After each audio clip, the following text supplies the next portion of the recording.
Good morning. Welcome Commissioners Courts. Regular session, October 20th. We have a full quorum present. Katie certified the meeting was probably posted. So please rise for prayer and pledges. Good morning. James Ray.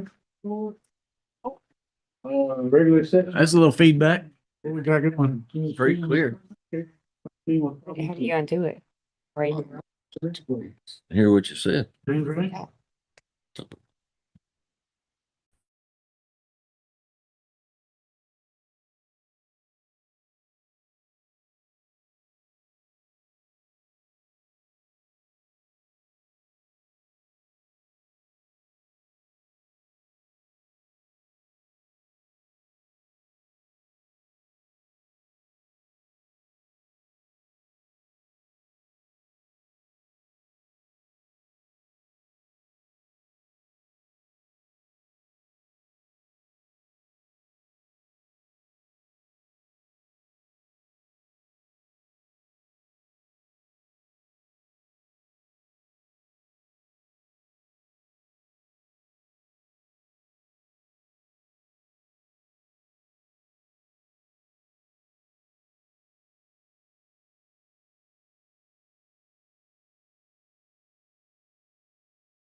United States of America.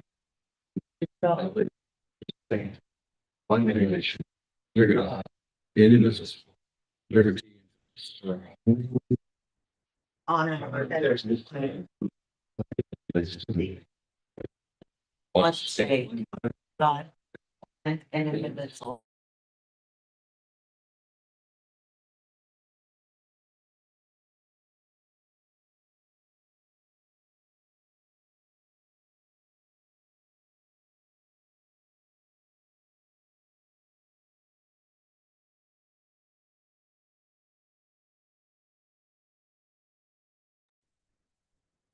Try that now. I'm back to what? Yeah. All right. I didn't receive any citizens input. Consent agenda contains 12 items. Pull 11, please. Try that now. Someone's not mute. I'm back to what? Yeah. All right. I didn't receive any citizens input. Consent agenda contains 12 items. Well, we just put it on mute. Someone's not mute. Right here. Back to what? That doesn't get be heard. Okay. We just put it on mute. I don't even want to talk anymore. Yeah. That's all it took. Anything shut me up. Well, I'm gonna make the motion to approve the consent agenda, removing number 11. Moving second, all in favor, raise your right hand. Motion carries. Number 11, approve facility request 2026-06, allowing Daniel something of Mario Sports Bar to use the annex parking lot. I kind of have an issue with this. I mean, they're going to use it regardless. You know, I mean, people park there all the time after the offices close up. I don't really have an issue with that, but I'll start approving sports bars to approve. I mean, let this court approve a bar. Well, you know, to me, bars is drinking and problems go along with drinking, in my opinion, but I'm going to say that we just ought to pull it and just leave it alone or deny it, but you got. Yeah, I don't have any problem with it. I don't either. Get into the habit of proving everybody to use the parking lot, you know, same thing goes with, I'm sure City Hall overflow Yeah. parking into it on the weekends and during the evenings, so. I mean, that's y'all, right? Yes. Yes, yes. So Hold on. If you'll stand up here and state your name for Mr. my name is Daniel Salai. One of my business partners here, Kyle Jones. It's Kyle Jones. I'm going to be one of the sponsors of it. So I own the art gallery over there, Emerge Art and Advocacy Projects, and I'm going to be one of the sponsors there. And we're going to have sheriffs there. We're going to have a lot of security there, 4 sheriffs and then 2 outside security there. I mean, you know, typically everybody parks there after hours anyway, but. And during hours. And during hours too. Now, during hours is a problem if they, a lot of, as far as approving this, I'd rather not do it this way. That's just my thoughts on it. Yes. Not saying you can't use it. Just, I don't think we need to get in the habit of approving people to use our parking lot. Well, I mean, this is for an actual boxing event. It's going to be sanctioned. There's going to be security there as well. Like Mr. Dale had already mentioned, we will have one of the sheriffs actually attending that specific parking lot, making sure there's no vandalization, nobody's doing anything illegal or anything that's just disrupted and disorderly for that specific area during that time. I understand you guys' concerns of not wanting to approve it for multiple events or multiple occasions on that nature. But this event is like one and done for the city and for that area specifically. Yeah. I wanted to make sure we did right and proper. We typically approve things for the chamber, which is 501(c)s and things like that, but y'all are private industry, right? I'm a nonprofit, so this is kind of a fundraiser. This is a benefit. Let me hear my lawyer stand up back there and tell me something. One of y'all. Well, this is private industry and we didn't let, and I'll tell you this, we did not let the farmers put their stuff out there and sell their products, attorneys. Yeah. So where do we stand here? I don't think it's against the law or anything. I think it's y'all's choice. Yeah. I think it's up to the Well- commission, but I don't think it's a legal question. I think it's. Okay, so basically, I mean, This one, back when we go back to when the What about- farmers bunch was wanting to sell their products out there, what was the problem with that? I don't know if there was a legal. Oh, reasons I just want. Well, it wasn't us, it was y'all. Farmers people wanted to sign a contract with us to say that they could have it every Saturday in the parking lot every single week and have kind of like priority over the parking lot. Our action here would basically, I'm thinking, allow somebody to stand at the door coming into the parking lot and say, hey, this is for the event tonight, and have a sign and put people in and Yes, park them and stuff be like very that, appropriate. which, I Absolutely. mean, they can do it. You charge them for parking? That's was- all that's- the issues are going back to Okay. this. That was the next question was, were they going to charge? I said, yeah. What about liability for the county on it? If we don't approve it, what kind of liability do we have and what kind of liability we got if we do approve it? If you, well, we can do up a little indemnity agreement where it puts everything on them if anything were to happen. Definitely do something like that. And if I'm not all liability and on them. No doubt. I think mistaken, the application that we have filed actually was saying something along the lines of the liability was going to be into our organization. Yeah. That's going to be utilized. But if we do that, and I'm kind of more along the line of just 6 PM to 1 AM, there's not gonna be that many people there. And if y'all help people park, we don't have a toe in the water. Because if we're gonna do an indemnity agreement with y'all, we're gonna require y'all to bring an insurance policy to us on file saying that we have $1 million life, damage insurance and this and that and that. And that makes it way more complicated than saying, you know what, the parking lot's open, find spots for, you can help them park.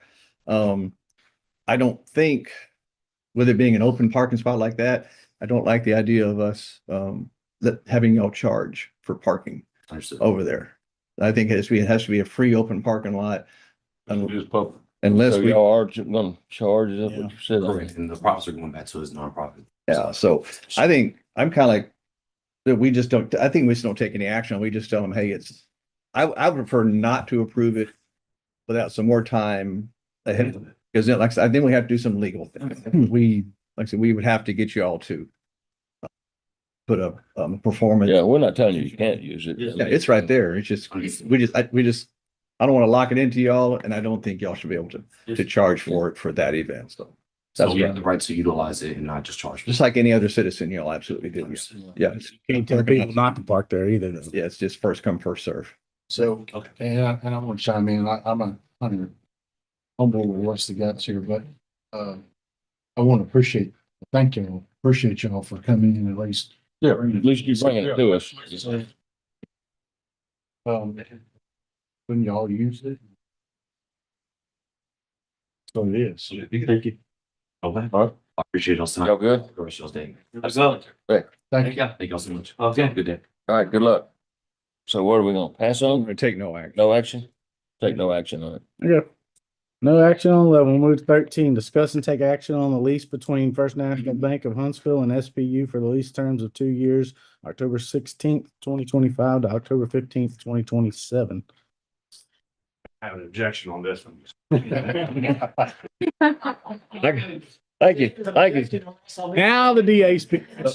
Yeah, yeah, they done jumped in on you, Jack. Happy to come sit in Will's office with him and share some space.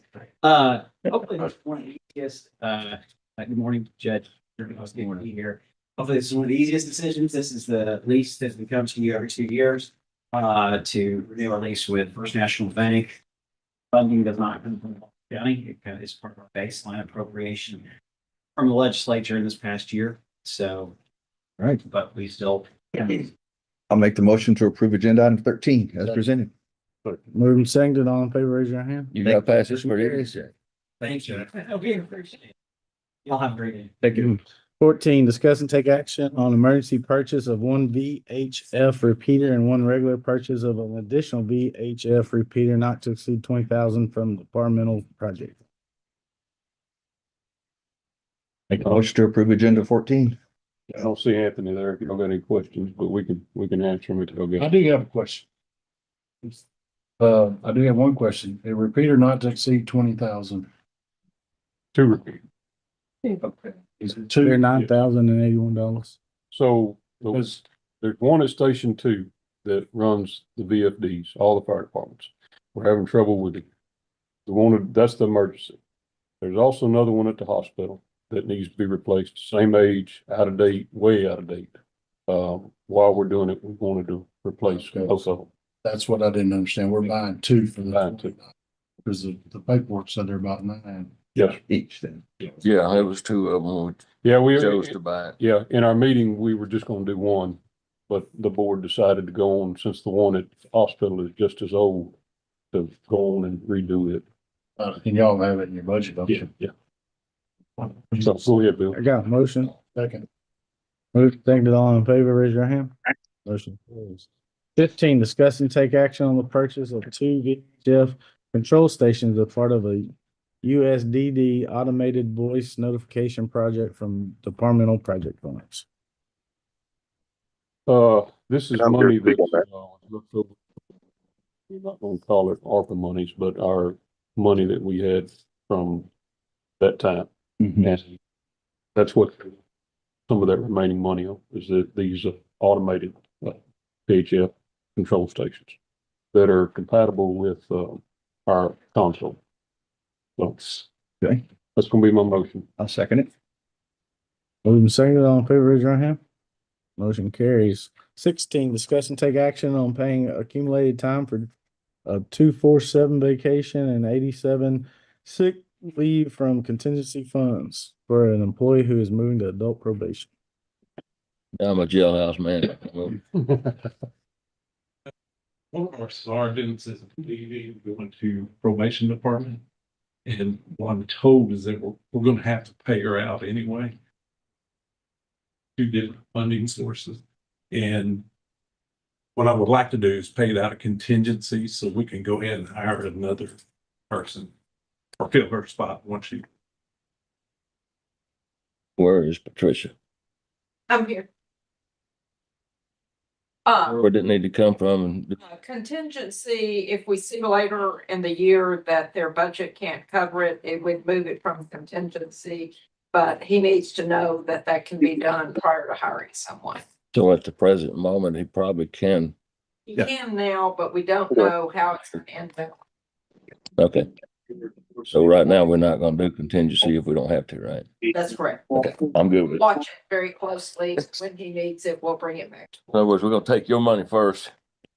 If you run short, we'll get back to you. You already knew that was gonna happen, right? Need the authorization to hire the person now. Okay, well, you don't have to wait for your time to Yeah. run out. Yeah, I make a motion to approve agenda item 16. So With With the ability to To fill hire. fill the vacancy. With the ability to hire now. How's that? That work? motion and second, all in favor, raise your hand. Motion carries. 17, update on E-bond implementation. Even went into effect last Thursday. Really didn't think it would, but it's up and running. most of the bondsmen are using it, Each 100 block of people. but it seems to be working fine. And you may, you know, that link you sent to all of us. Yes, sir. I mean, if somebody's interested in how it works, you may want to get with John, he can send it to you. And it's so simple. But I would have sworn beforehand, we wouldn't be able to do it, but. So Sounds good. Like, Thank you.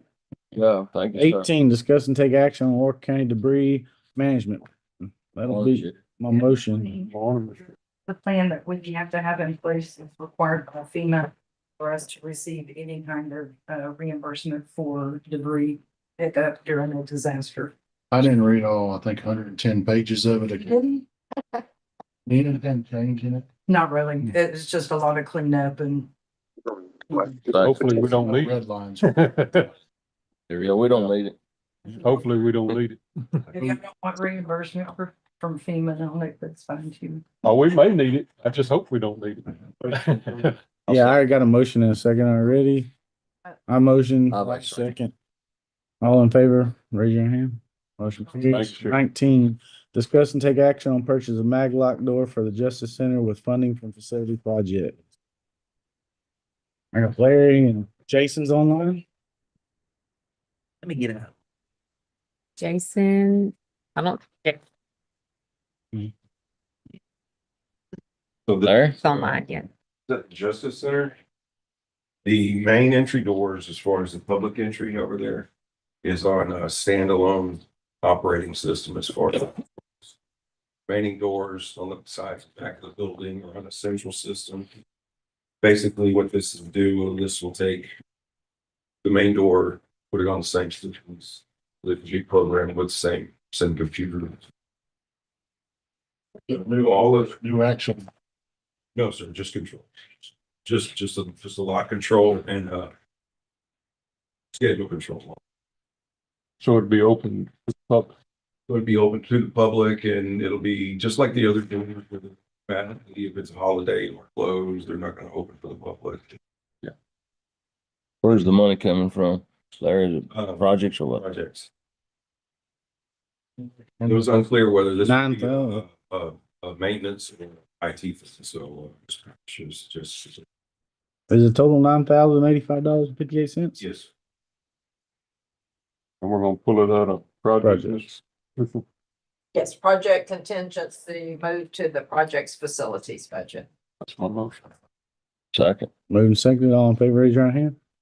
Motion carries. Thank you, gentlemen. Number 20, discuss and take action on amending policy 2.17 employee identification and security card badge. Norman? So courthouse security changed, that the attorney would purchase the badge for security. Over a year ago, we just overlooked it and forgot to take it out of the policy. So the 4 paragraphs that talk about the attorney ID, just wanted to scratch that so it matches what it's being. That'll be my motion. Second. Moving second, all in favor, raise your hand. Motion carries. 21, discuss and take action on amending policy 3.06 holiday and holiday leave. That's, I was asked to look at this policy, then we kind of evolved it a little bit more since I submitted to court. But I was asked to look at paying off. So presently, we do not pay holiday time when employees leave. We were asked to look at that, see how many hours we had on the books, how many employees were at the max that would leave it when they left. We roughly 9,000 hours of holiday time on the books. If I remove the grant funded departments, we're down and do it with 8 years of service. I'm down to 3,200 hours. We presently have 13 employees that are maxed out and 20 that are 90 or plus. So I'm gonna throw it to Bill and let him pitch some of his ideas as well. thank you. I'm the one that actually asked her to take a look at this. And I guess I've known since I've been here that we didn't pay holiday when people left, but it never really came up. And I never really thought about it. But it was just odd to me that it's a benefit that we provide to our people, that when they leave, we don't give them any of it. Can we get her to swell that up a little bit back there in the back, make it bigger? So I'm so sorry. Expand that thing, keep on going a little bit bigger, just so people can kind of get an idea. Anyway, so I started thinking of what could we, why didn't we pay it? Because every place that I've been, we pay holiday, just like we pay vacation. We have a cap on it. We can only let them go so high. Even though we're not going to pay it, we let them accumulate up to 112, and that's all we let them do. So I asked Amy to run some numbers, and I was really kind of surprised that it's not a huge exposure to us financially. So what I would like to, I have two things to discuss. One is consider modifying the personnel policy to allow payment of holiday pay to an employee upon termination at a rate of, this is where we kind of changed just this morning, 50% of that time up to the 8 years, and then 100% of their holiday pay over 8 years. It's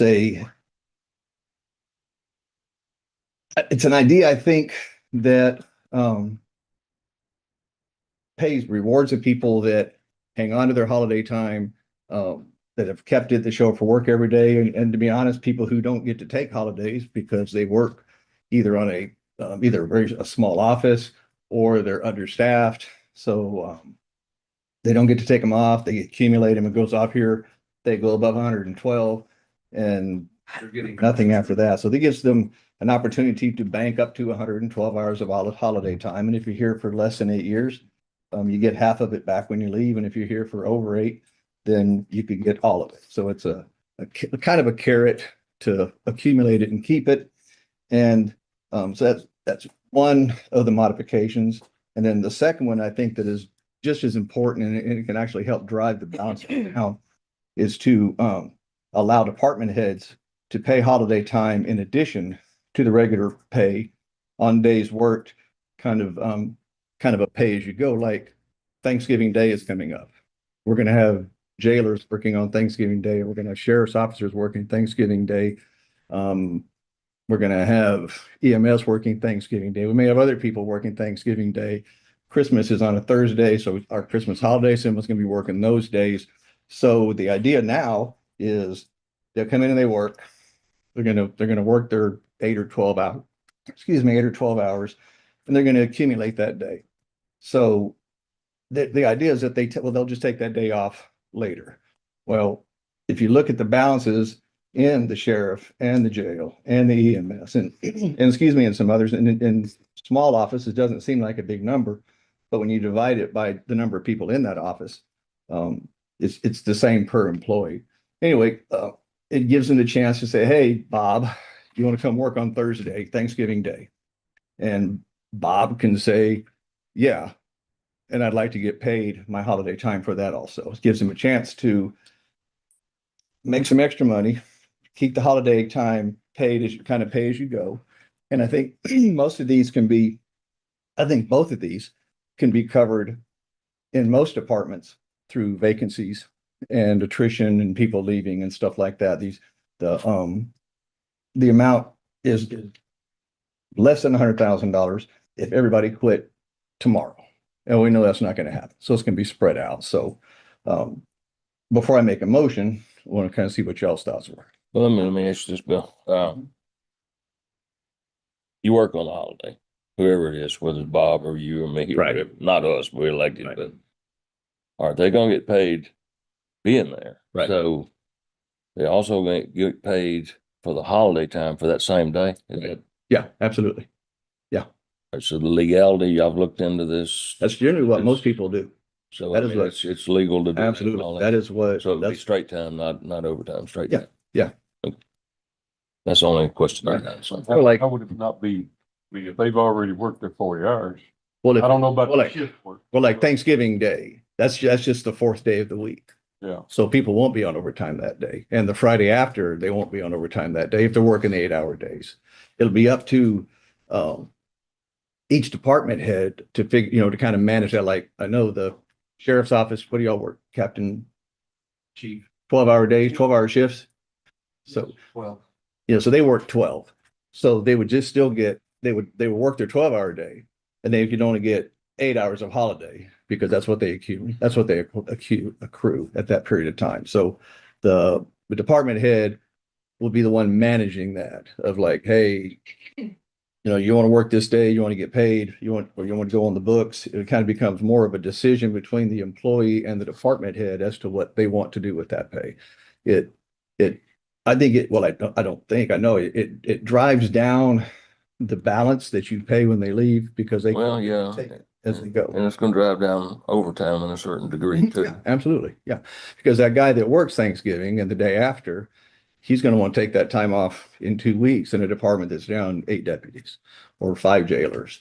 So somebody else has to come Fill in, that spot or whatever. come in and cover there. So you're going to pay it.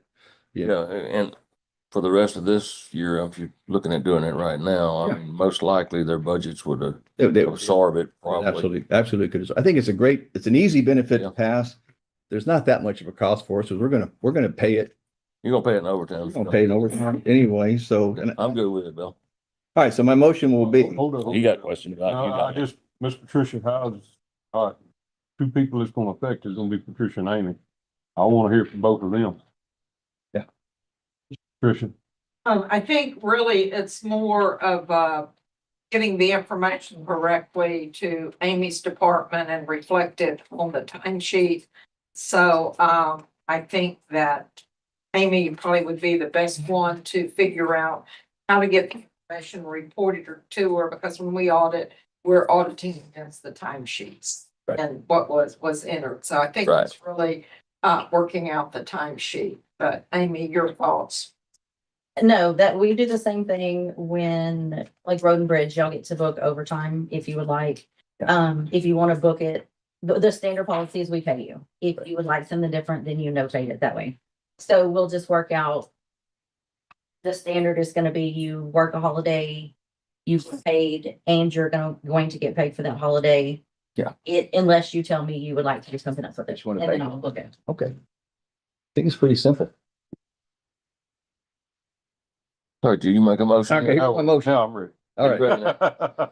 All right. So my motion is going to be to modify the personnel policy to allow payment of holiday pay upon termination to an employee at the time of separation at a rate of 50% of accumulated hours for less than 8 years of service,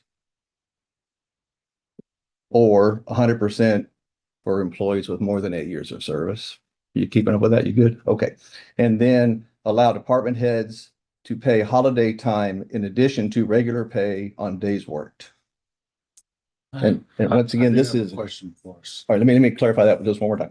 It's not, this, I think it's very important that we say department heads, because we can't have an employee say, I'm gonna work, pay me. It has to be a department head to approve it and sign off on it. So if the department head They is, sign the time sheet. yeah, They're approving the time sheet. yeah. Yes, sir, go ahead. So we'll pick on Good Friday. And I want to pick on Road and Bridge. We worked our 40 hours. Mhm. Good Friday rolls around. We normally get 8 hours on the books.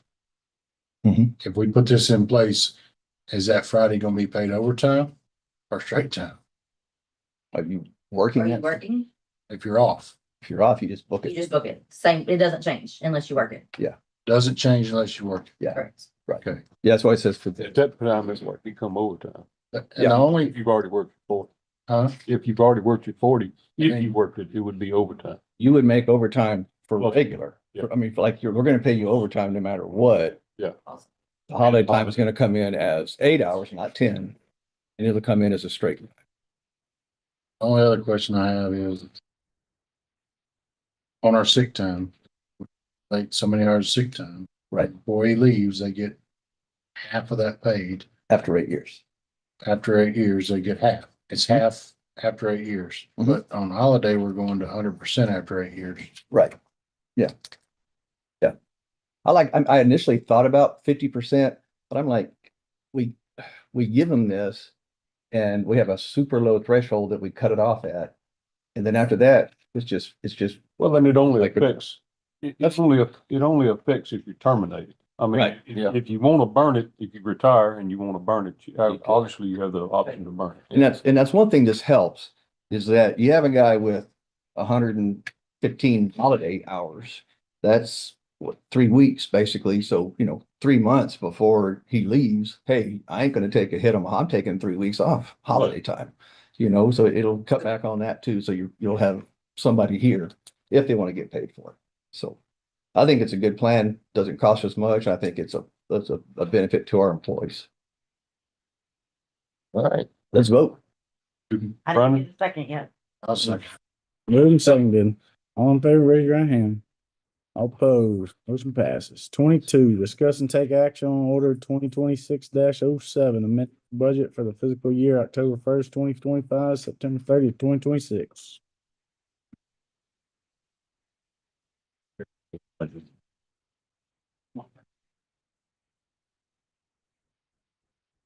Sorry, Hey, okay. I'm hearing good back there. Okay, the ones that you have for you today are Hey, basically Kelly. the ones that is moving, a partial move in the road and bridge fund from last year to the current year, the carryover. It ranges from 60% to 80%, depending on how many outstanding encumbrances there were. And then the movement in road and bridge precinct 2 for the piece of equipment that was discussed earlier in Commissioner's Court. The very That's first the next one, item. It's the next item. Never. Not yet. Do we need to do the next item? He's just talking about on his equipment. Just on the equipment. oh, Yeah. yes, that is moving money, should y'all approve. Yeah. Okay. It happens. If not, we'll move it back. And I did skip the first one. Judge Sorensen requested a $90 reduction in her salary to stay within limits so that. And then the last section is the carry forward in the projects fund. She was 170 broker general. Yeah, That total. I'm not. Can you clear. kind of talk, I don't have my little laptop died last. okay. The 170,000 in road and bridge general. Is that sitting in our list? If we wanted to go buy a new widget next week, is that the total amount in that? That's the total amount that's in there. There may be like 20,000 more to come forward. But the 170 includes your current year budget. So the amount that wrote forward is 100,000, probably plus 120. Okay. There is money in the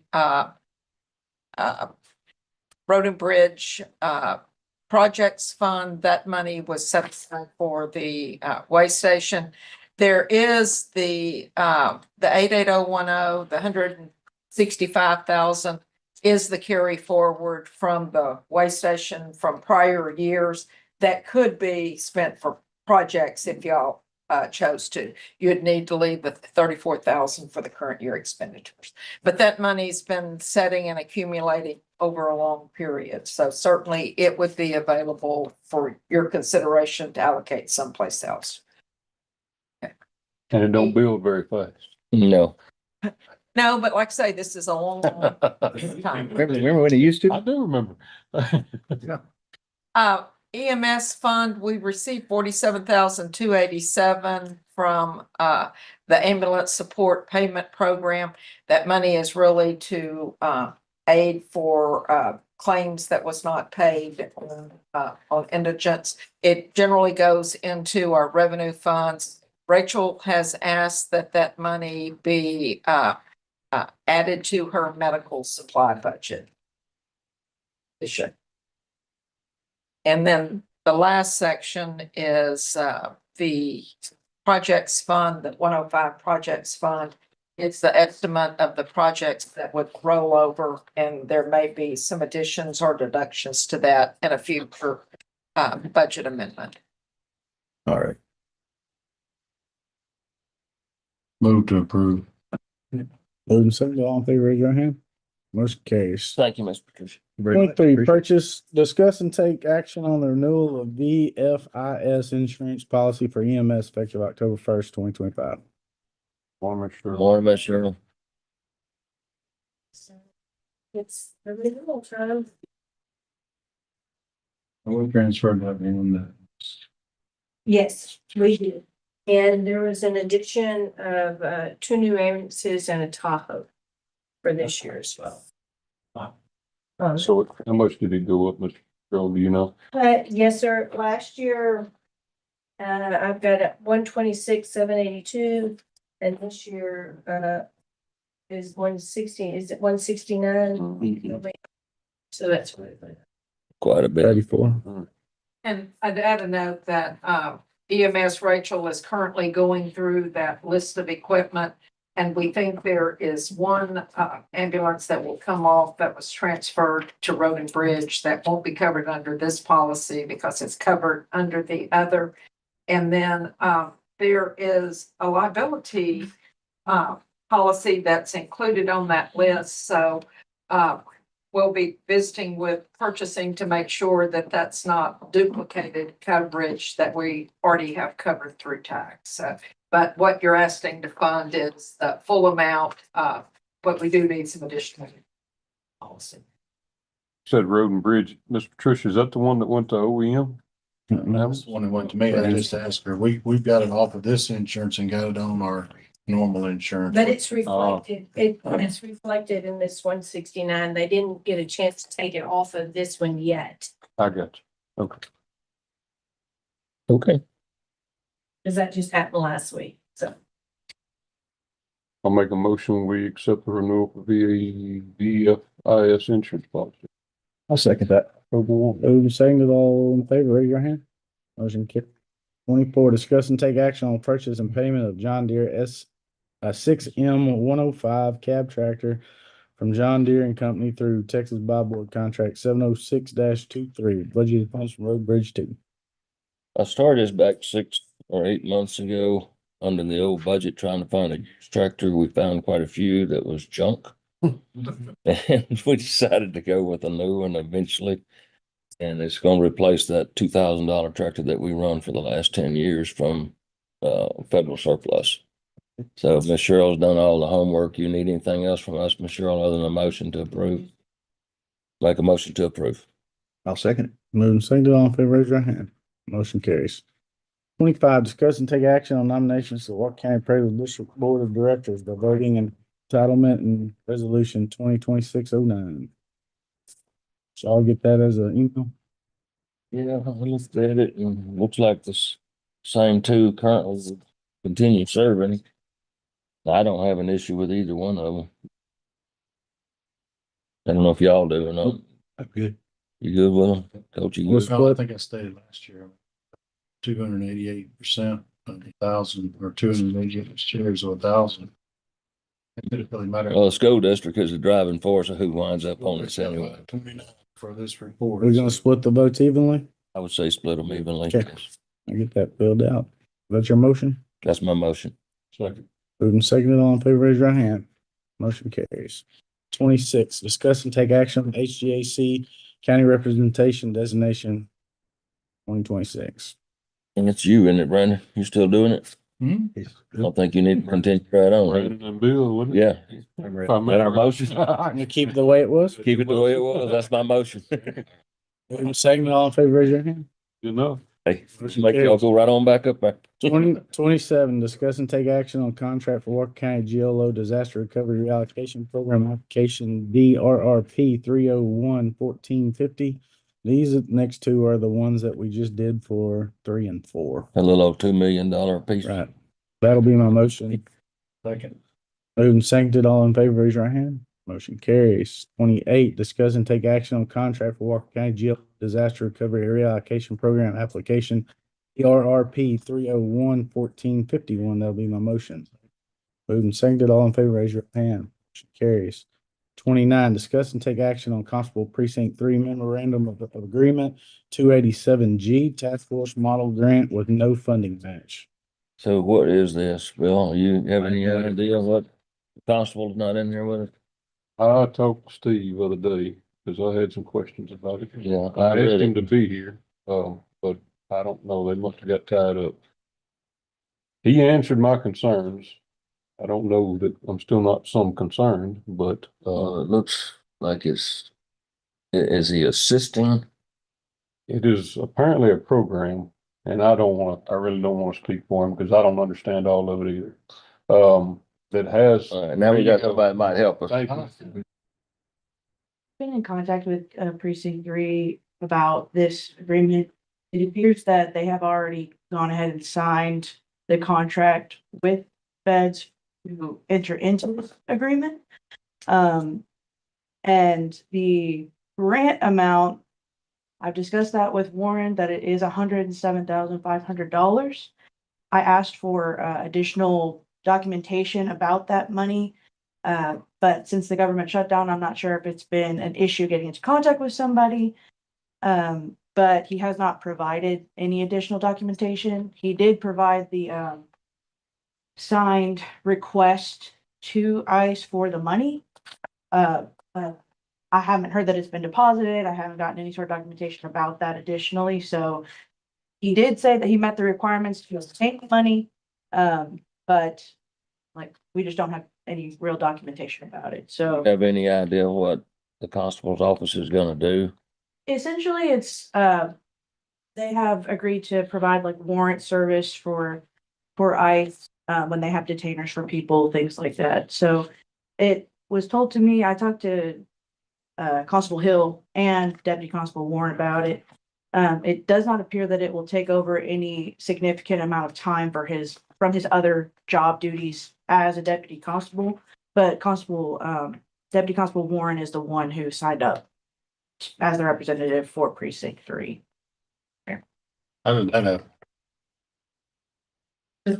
I think between Warren and Hill, they decided they wanted to enter into this agreement with ICE. It's a statewide thing that lots of different agencies have signed up for. So it's something that any law enforcement agency can agree. Yeah. I mean, I don't have a problem with them doing it. I mean, I just want to make sure that ICE is supervising it. And I think I've read in there that they are under So the ICE, of ICE. yes, so ICE is not funding any sort of salary or any sort of monies like that, but ICE would direct Warren about if they needed him to do anything or needed him to go to any training. They will cover the cost of training, things like that. But I believe he's already completed essentially everything that he needed to do training wise for this program. I was concerned about the money, and, nothing's free. Yeah. And what we were gonna be able to. Yeah, and we've not been able to get clarity on that.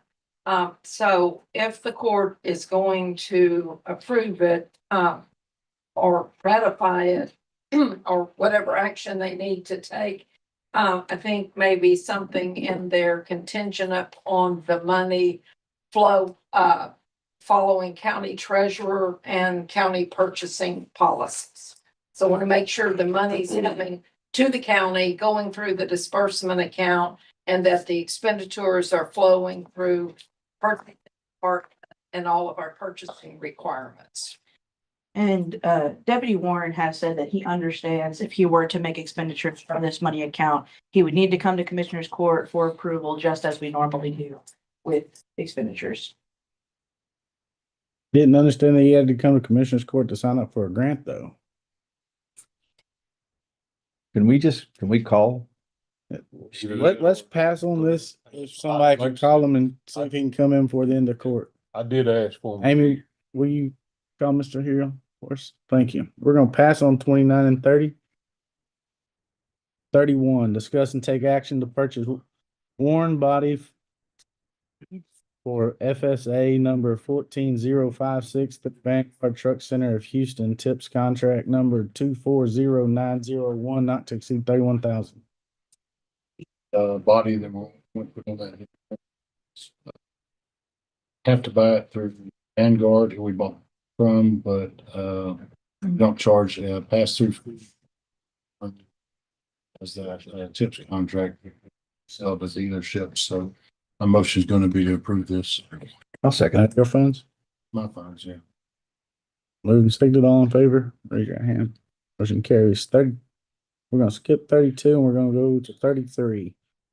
Discuss and take action on Buckner request for variance to section B 2.1 of the Walker County subdivision regulations regarding minimum road frontage for their 17.47 acre, 17.78 acre tract, John Sadler League Survey. And This is back before us. I hate to bore y'all, but having a discussion with my own kids today and over the weekend, and my 17-year-old said, Dad, I just want to build a house out here on your property. And my 14-year-old daughter chimed in and said, that sounds pretty good. I want one too.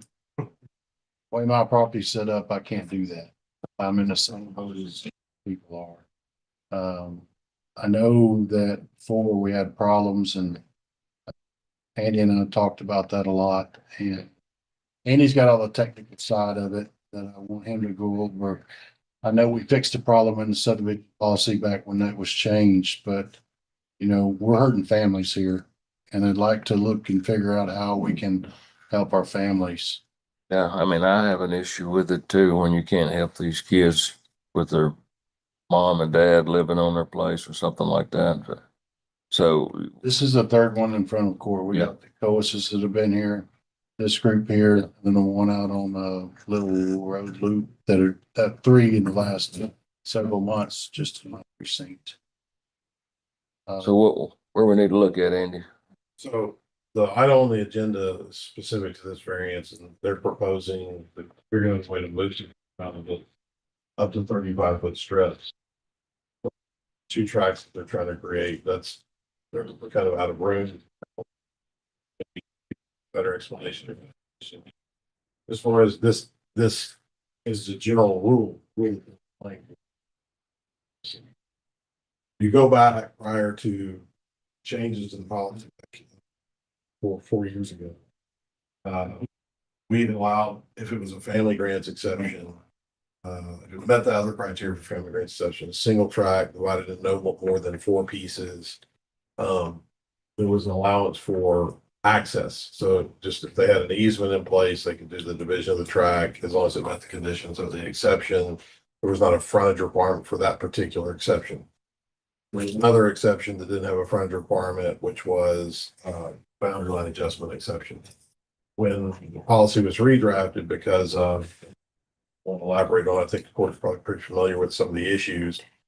Joint driveways that turned into requests for becoming roads, addressing conflicts, land moving outside the family, and then conflicts on accesses and those kinds of things.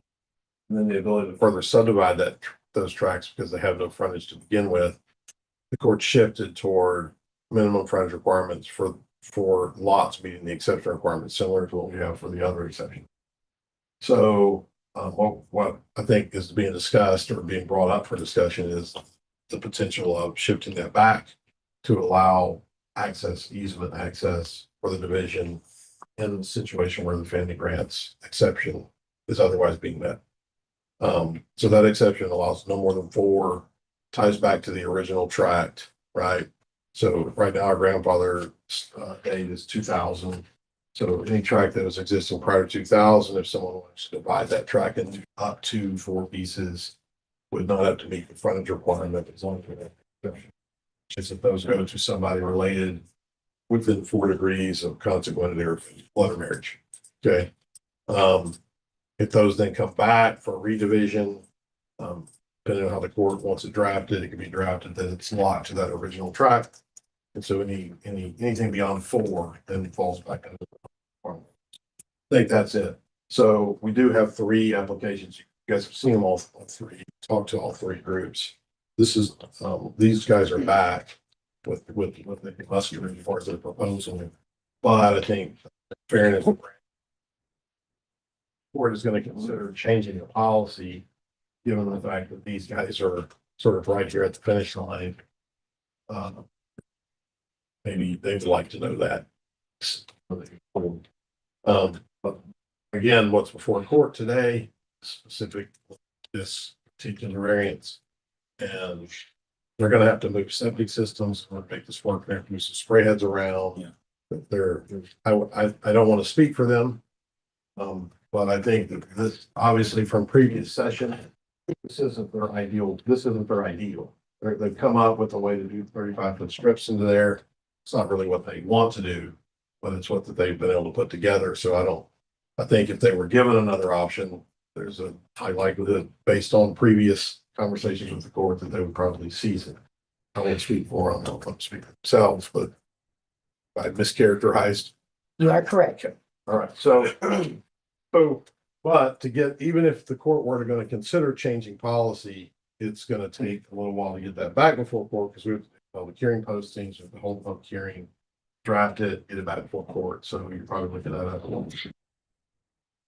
a window anyway to get it back in front of court. If the court even does it, because that would have to be discussed and worked through during a different session than this one. Well, I'm gonna say this, I mean, because we went through the same little ordeal here. Sooner or later, in reality, y'all's land is gonna go out of your family. And that's when the problem arises. And whatever we decide to do, you need to heavily consider that, because down the road, it'd be a landlocked piece of land if you don't watch it, or something that is not accessible to build on. And that's why I know they went through a lot of trouble getting to this point. But if we had just give in the first time, we know it would have been a mess later down the road. What they got, if court decides, may actually work, depending on what we discuss next. But just somebody rolling in and hey, we got a family tract that we want to bust up in four tracks. Yes, that works fine as long as it's family, but it never stays family. And so just whatever we decide, we need to think it completely through. Gonna be my suggestion. Yes, and I understand the concerns that Danny's got too, but I hate holding it against the families today.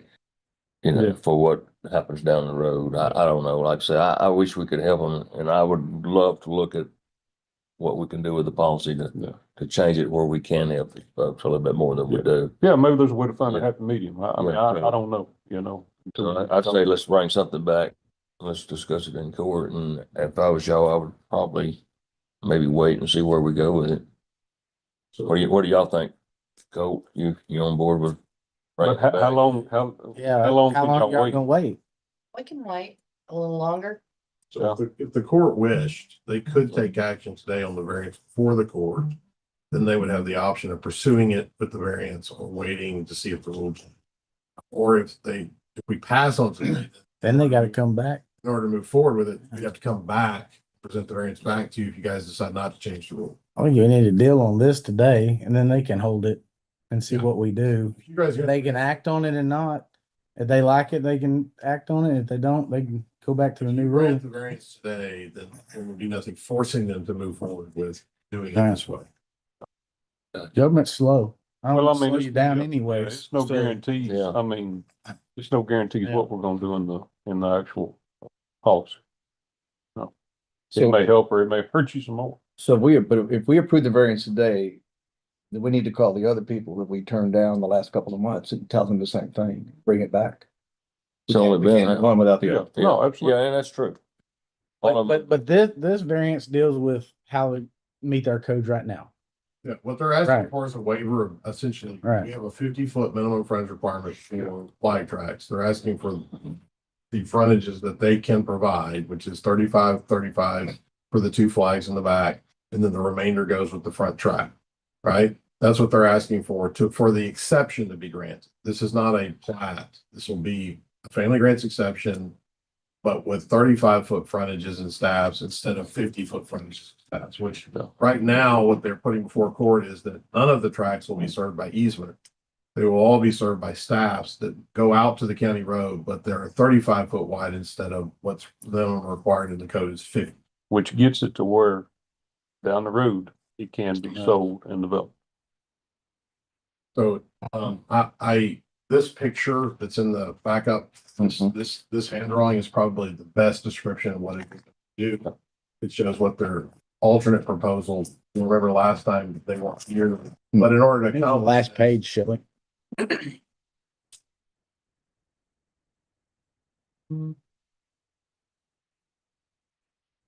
Passing.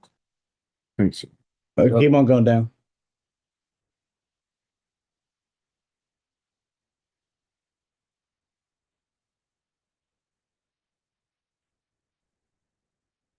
A little more. Go. Yeah, there's Come on down. two more after that. We'll show it on this anyway backdrop, but this. There you go. Oh, just for the court's information, this tract is already a separate tract, this one to the north. This is the tract that they're looking at dividing, so their alternate proposal. Come down here, there's a 30-foot easement, they'll let 15-foot of the easement lap onto this staff. Run a 35-foot staff down to flag 2. And on the other side, run a 35-foot staff all the way back to flag 3. And actually front out to the road. And nothing says they have to use that staff to build a road. They can use the old existing road. There's no requirement on where or how they can access from the back. They have an easement. We don't regulate somebody accessing off of another easement. No, we do.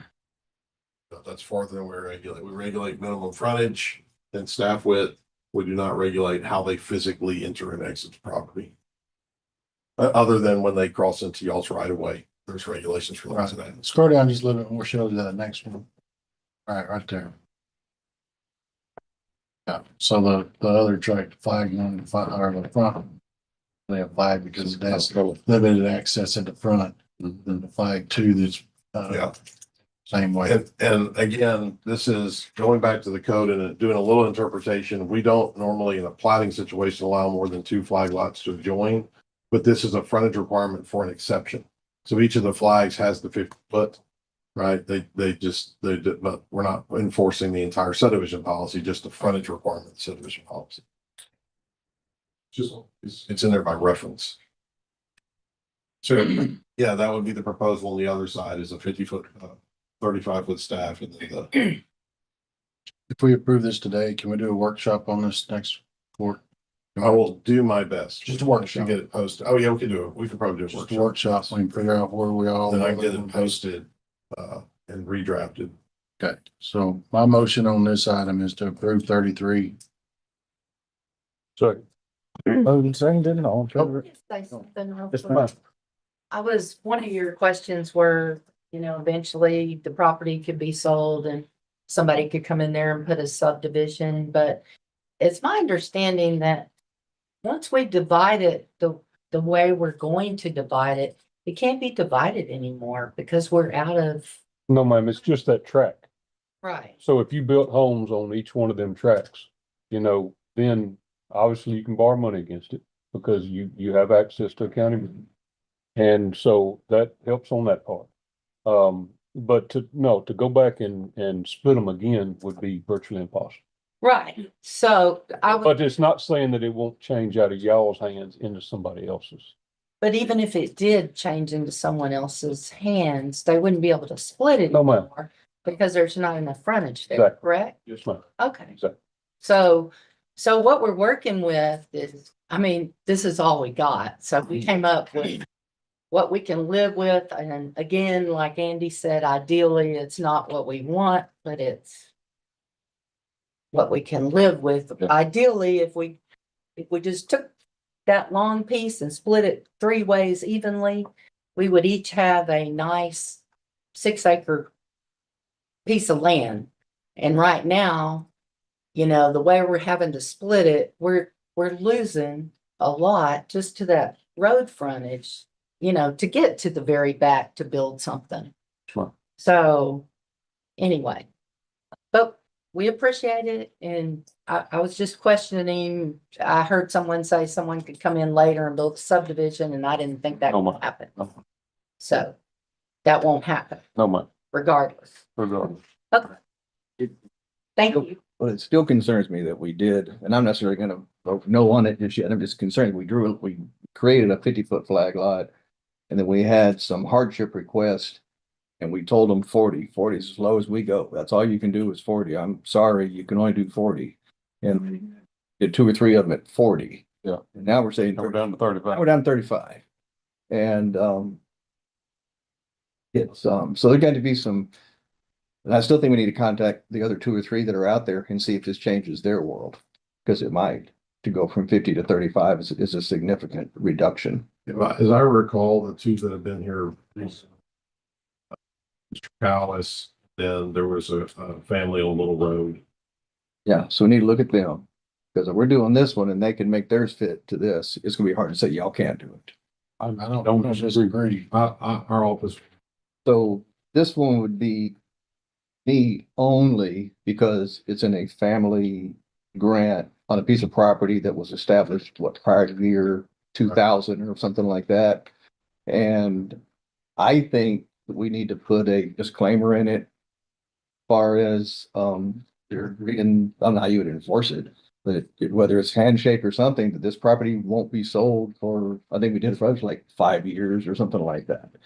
There's no such thing as handshake. I understand. Handshake in government. I don't, I mean, because how would you'd almost have to file that against the deed. I mean, I don't know how you would, that'd be a Gracie question.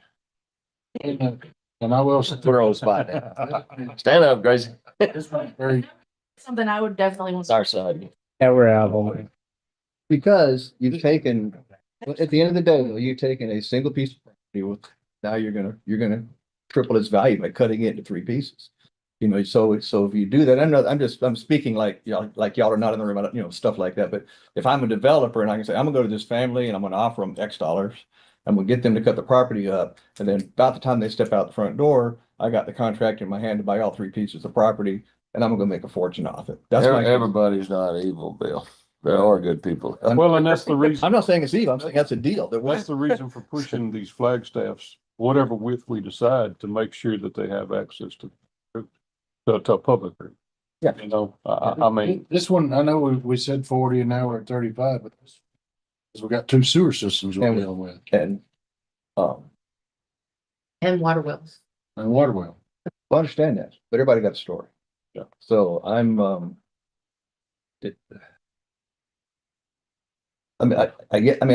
guess we'll do it. I think it's the wrong move because we're creating something that's other people are going to model after now. They're going to come back and this is what they're going to say. Hey, y'all did it on October the 20th. So how come you can't do it today? So. Can I just say something? just mine. Because I have more of a passion for this land and I appreciate y'all's, being up there and Sure. doing this. But I mean, like Dorothy says, when we cut this time, this is it for us guys. We can get no more. You can't get blood out of a turnip. So we're here fighting for our little 35 piece of flag post because I don't, honestly, to God, I work in the corporate world every day. I can't make one size shoe fit all of y'all. I could bring each one of you a size 9 shoe and say, guys, let's put this on and let's go jog. It's not going to work. We can only bring you what works for us. I can't help the other people. I've looked at some of those cases. I've listened to y'all's court. I know y'all have granted 40 foot and I get that compassion for everyone. And I wish I could give you more. I can't. I have water wells and everything else to contend with. I'm looking out for my family, my heirs. I don't care. I'm not selling this land to anyone in 10 years until I die. I mean, I might die tomorrow. I don't really know. I don't have that magical ball.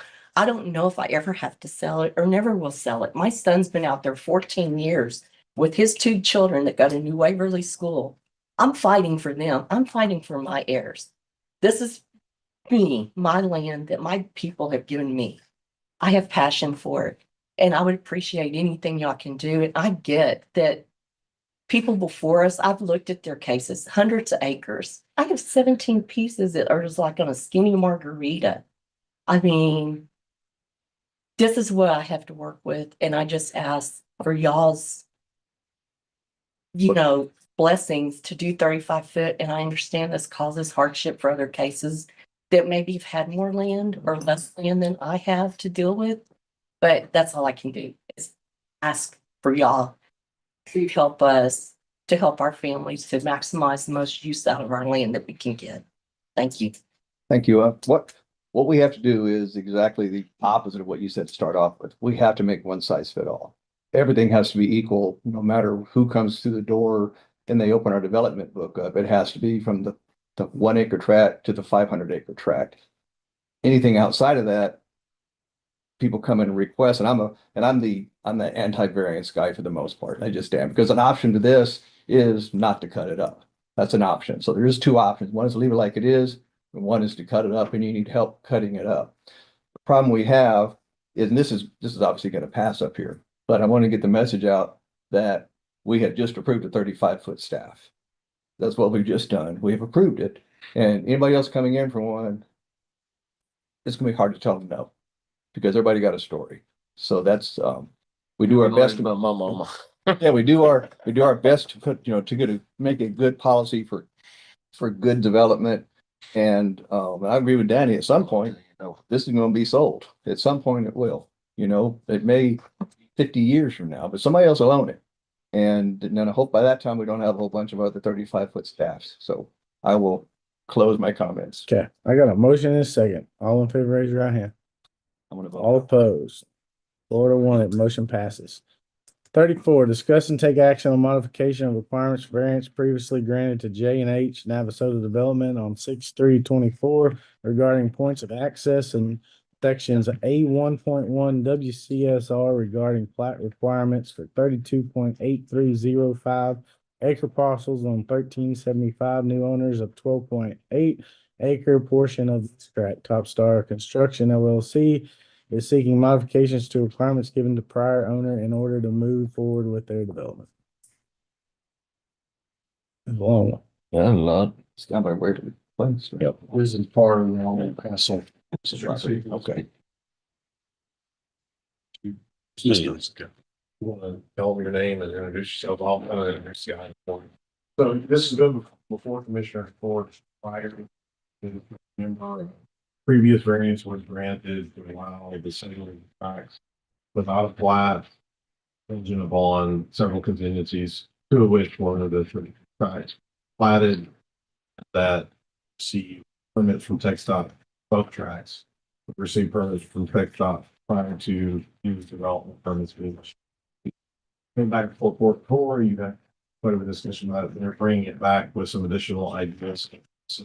So same exact waiver. Morning, Judge Commissioners. I guess what we're trying to do is Real fast. I'm Jeremy, do it with Top Star Construction. This is Joe Mediola. He's my partner. I'll fuck it, sure. What we're trying to do is the variance that's up front, I think, is our biggest holdup about whether the adjacent property is going to get their TxDOT approval for their driveway. So that's their access. If they don't get it, is what I'm understanding. So what we're wanting to do is go ahead and plat it. That, I don't think that statement's quite right, because the access we're talking about was a dual access access point driveway for the subdivision and for you guys, is how the original TxDOT one was, correct? Yeah, that's exactly what. Yeah. And then the water plant has theirs, that's there. The water plant was separate from your all's track and the Waverly Place track. That's, well, you're right, correct. But Right. the water plant entrance is in our property right now. It like that comes around that entrance. We got a permit for that under us. It's under Top Star. That driveway permit is under us. The shared one with the water plant. Correct. So that is our access. The original one was the two tracks with shared access. Yes, sir. Just make sure that we're clear. So I guess what I'm trying to say is we want to go back to just go ahead and plat it with the easement in it. That way, if they need through whatever needs to be done, it's done. It's like it says in the variance there, is the way I understand it. So I'll add a couple of things now, because I've already discussed this, I think with Jerry. They filed an easement across the front of their track, which is represented on the survey. Yeah. In order potentially to provide through access to the adjoining area, which you guys know is Waverly Place Section 2. Okay. That's correct. The, to my knowledge, Two or three? it's two. Two. Because they're building them sort of out of order. It's just throws you off. Okay. So, to my knowledge, the current permit that's been granted to Topstar and the well provider, the water provider, that permit was granted based on Topstar and the water provider's use, but does not include additional traffic coming from either the subdivision or Waverly Place Section 2. When that permit was applied for, that traffic counts were not put into that permit as far as I know. So if they begin to use it to access, they put an easement in, but if in the route additional traffic out through that entrance across the 60-foot, platting that road so that it can be publicly maintained and adopted, that becomes a challenge because you're coming across a private easement. And second, I don't know that the permit that TxDOT has issued would include that traffic flow. That permit would probably have to be modified before they can bring additional traffic. But the understanding I have, the original TxDOT permit that was talked about between you guys and Waverly Place, now that y'all have applied and got and have access through the water plant entryway, that was null and void, the way I understand it. Yeah, there was originally the discussion was an access point to come in to the Waverly Place Section 2, and then there to be access granted to Topstar off of that road, that access. But that plan changed at some point, so now Topstar applied for its own access permit to share the water, and that other one has, to my knowledge, never been issued, and the application has not been updated. And the fear They that may be wrong, they may have information I don't have. the fear that comes up is the Section 2 of Waverly Place. We've asked them to connect Jim Hall Lane out, so that's the second entrance to Waverly Place. And that's what we want as court for safety and all the things that go along with it. So that's the only thing that I see that's really holding us back. But we got to get these guys off by center as well. I mean, Waverly Place is not applied for that deal. They're not ready with all their different requirements, water studies, traffic impact analysis, all that. But these are two separate lots now. They ever give you an update from that TxDOT meeting they're going to the week they're over here? No, I mean, we thought that permit was getting approved that week. we don't have anything from TxDOT that guarantees or even comes close to saying if they wanted to have that permit separately, they would grant it. It was almost, my understanding is until they get a modified application for the other access point, TxDOT's not going to put anything in writing in the response. Yeah. And the tone of our meeting His problem is last week. he can't control that application. Yeah, they could be 2-5 years. I don't know how long it's gonna be before they get that. We're sitting here with Right. a way to get a permit. Out or anything like that. And that's the only thing that we could figure that would satisfy it is go ahead and leave the. Request today is to just approve this driveway variance that we're looking at right in here. Is He's that's it? essentially asking for modification of the original variance so that he could plat a singular plat of his lot, not showing the rest, right? The other part would be left to Waverly Place owner to plat at the point that they get there. He just wants to do a single lot plat of his to meet the plat requirement instead of it all being platted. He just wants his part to be platted, and he's willing to go forward with a plat for his lot. So we're And then also allow not both to have a TxDOT permit before we issue development permits, but as long as his has a TxDOT permit, I could issue permits for development on his lot. And then leave the other one sort of, when they get ready to move forward, they would be on their own, which may mean they don't get that access. I don't know. Brandon, you see any reason why they wouldn't get access there? I don't. I was fixing to make this comment to these Joe and Jeremy here. If we allow this today, y'all have to stick with the water plant entrance. Yeah. Okay. The only other entrance y'all could possibly get is if y'all made a deal with Waverly Place and got they built that entrance and y'all come off of it somehow. However y'all want to make that work. we don't want to see as court, you get this deal today and say, okay, now I'm gonna put me an entrance in here. And then we get entrances too close and then Waverly Place doesn't get the second entrance. Cause our main concern is that second entrance for Waverly Place, Right. right? That's the subdivision that it's got one end, and I've already been out there on a tree across the road and everybody was blocked and the ambulance is trying to get in. We need that second entrance for him. So y'all can't do anything that jeopardizes the, for all the text dot codes and standards and links and all that. There's enough room there. At our meeting last week, they, unless I read it wrong, they were not very excited about the second driveway permit. They were like, they were told when this came in, that this driveway right here, that they're granting was gonna be big enough to handle the second entrance and this. And those guys. That's what that's what TxDOT accepted that permit and granted that permit under that premise. And then they're like, okay, now you're coming back saying that you don't want the driveway that you told us that you didn't, now you want the driveway that you told us you didn't need, and we approved that one. So there's a hill to climb with there. But that driveway was all back during hassle times. It might be, but I was there last week and they were not thrilled with it. They were not excited about They the weren't conversation. thrilled with it, but they also issued them a permit to use the water plant. Yeah. So if they weren't thrilled with the original one, why did they issue that? They issued this one because they were told it's the only driveway that they thought they were gonna have to permit across that whole front. That's what they said. That we thought this was supposed to be the driveway for that. And if y'all need to build a second one, that's when they were saying we're gonna have a whole bunch of stuff to make us see why it has to happen. I'm not saying it can't happen.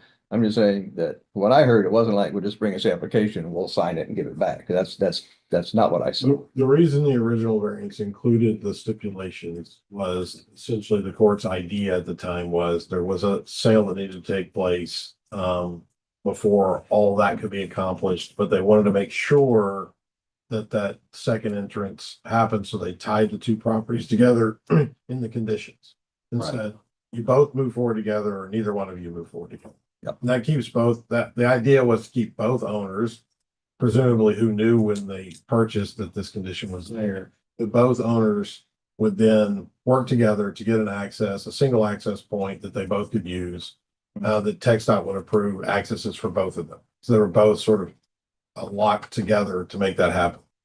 If the court, I'm not saying what the court should do, but if the court were to grant the variance as applied for today, it would essentially unlock him from that. And there would be two standalones, and whether they get that other entrance or not would be up to the mercy of TxDOT. And we don't, as Bill stated, I don't think we have any strong indication from TxDOT that they are moving towards granting that. It would just be, they would have to review it and decide. So if they do this and Waverly Place puts their application in and TxDOT's like, no, you don't get it. Now what happens? Then you're stuck with one inch. Stuck with one. And I mean, it's your world down yonder. I think you're putting a lot of hope in TxDOT giving them a second entrance. If we're gonna demand them to have a second entrance, they're gonna have to come to this driveway. And if you don't make them have a second entrance, then what are you gonna tell the next guy that we tell TxDOT said that they would not allow to come to this one? to come to the water plant entrance. This Okay. one they have now. Okay, TxDOT said that was out. It's not big enough. It's not designed big enough. It's all that. so we've held up subdivisions, a couple in New Waverly, because they didn't have a second entrance. We told them, you don't turn over the first shovel of dirt until you have a second entrance. And here we are. Again, The problem, We're in a tough spot. They're in a real tough I spot. understand the that. problem for Topstar, I mean, I think you get this is, and TxDOT's not gonna, as far as I can tell, and you heard them speak, they're not going to issue any sort of a written response, even hinting at their guarantee of the easement until they receive an updated application. Right. And they have not received an updated application on the other entrance. And Waverly Place has to do it because they own the land. Right. Yeah. Correct. So we're at their mercy for however long they decide to hold that up, and I mean, it's two separate deals and you're not beholden to Waverly Place. I mean, y'all are doing, we have an entrance already, under, so it's kind of, Cause the biggest holdup for him is he's got the interest from TxDOT. I'm stuck with that variance that says I can't issue him development permits until he gets in compliance with the conditions of the variance. One of which is that both properties have TxDOT access, not just his. And I've called the developer, I've called the engineer, had meetings with the engineer. I can't get them off center. By both properties. You mean the Waverly second entrance? The condition that was set is that both properties would have, the envision at the time was they would have the same access. But it said they would both have permits for TxDOT access. So where are they in construction out there? I mean, they're platted on that next section, right? And doing construction. They're not doing construction on section 3 at this point. They're doing, I mean, 2 at this point. They're doing construction on section 3. So their development's Very bad. 1, 3, 2. Yeah. So I don't know when this section will come forward for full development. Well, it may just be that we grant this. And then when they come in looking for section. What 2, I'm getting to. when it comes to section 2, you don't get to do section 2 until you do a second entrance. That's where I'm going. I'm with you on that. I'm all over that. There's other land to buy to make it happen too. And that ain't something that we're requesting right now that we just go up with. That's been in the conversation ever since. I'm good with that. From this. And I do hate it for y'all, but I mean, if we don't get a second entrance into this subdivision, it's gonna be bad.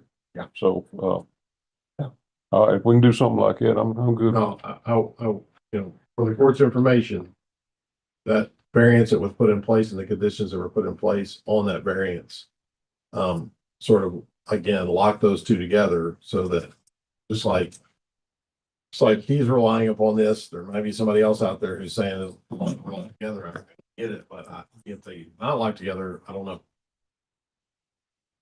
Well, we can't hold these guys. I just, in my heart, we can't hold these guys up any longer. We went through the ringer for 6 months now, 8 For a months. long, A long time. Properties to make this all work, for 6 months before we ever bought it, because this was supposed to be the whole reason, but we had to slide it. Guys that you call Waverly Place and kind of tell them that we're gonna be hardball on section 2. I'm game for All that. right, Andy, how do I need to word this? Because Just there's several moving parts here. I want to get the wording correctly. I don't want to make a motion to turn these guys loose. I mean, that's my question is, if you want to grant the variance request, it's almost gonna have to. Get all around that. much that. As it's listed here. So they're asking essentially to be able to plat their lot on its own. And to be able to provide TxDOT permit for their portion.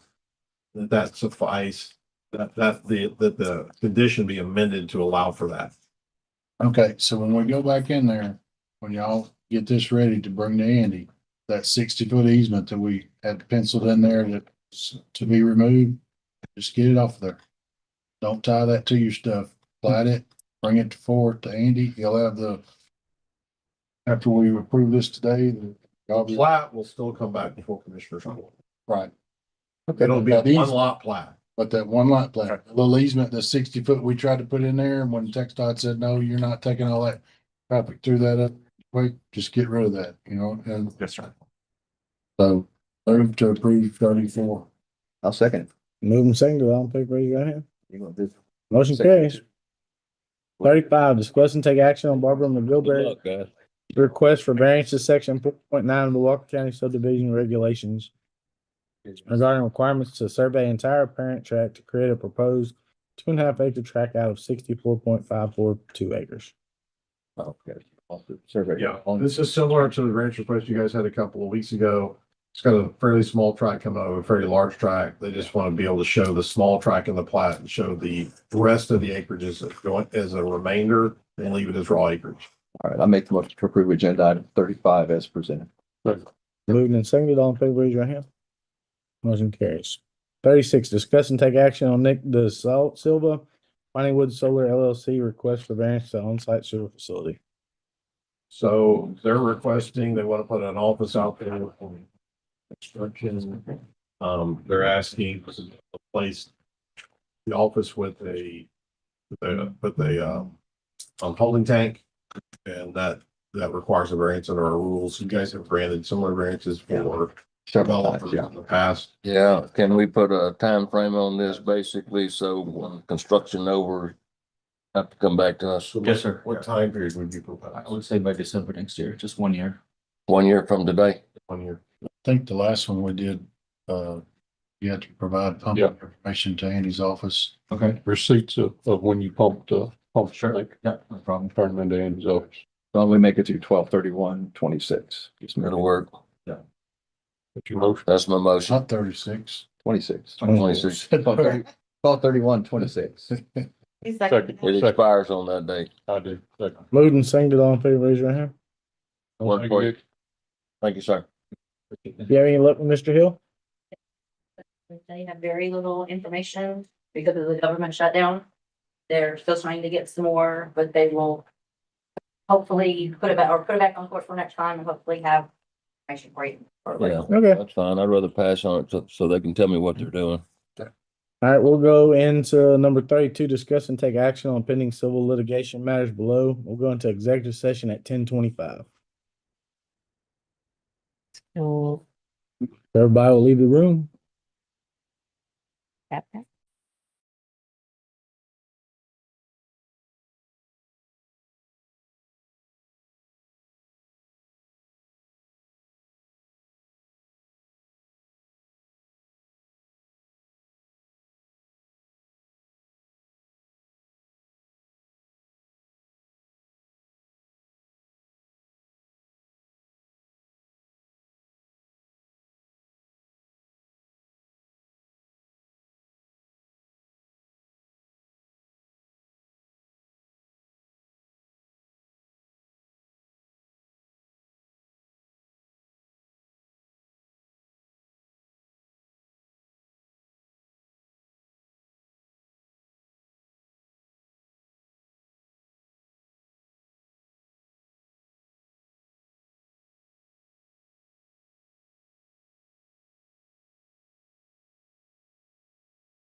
Hey, Carrie, what did you have put down for 29 and 30? That we passed or we were coming back? That one, right? Not passed. I put pass at this time. Okay, perfect. And let me get my. Well, I'll get back to it. Back on.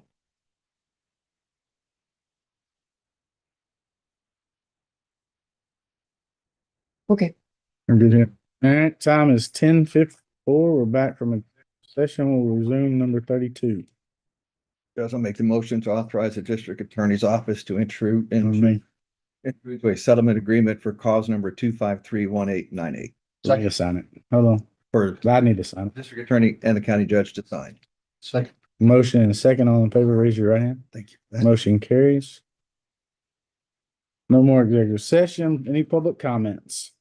Questions from media? Commissioners Court. All right, we'll adjourn at 10:55.